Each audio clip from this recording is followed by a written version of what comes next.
What is the minimum turnover for a business to sponsor?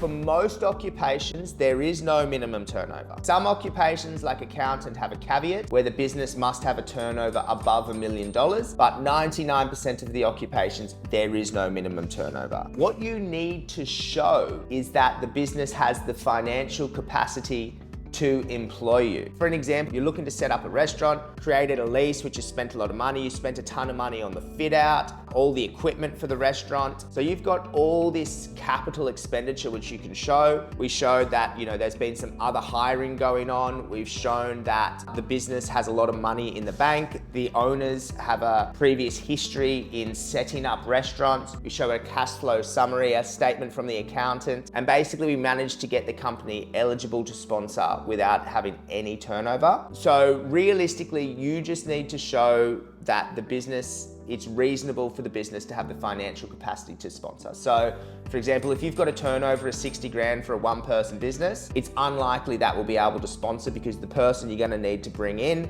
you'll need to pay 76, 78, 7 grand plus, unless you start taking on these really big contracts. You can say, hey, I've got these huge contracts, I've got this money in the bank to pay, I've got this financial history. Yeah, so realistically, there is no minimum turnover as long as you can demonstrate to immigration that the company has the financial capacity to employ. Look, it is somewhat technical, so if you do have any questions about this, feel free to contact Pathway to Oz.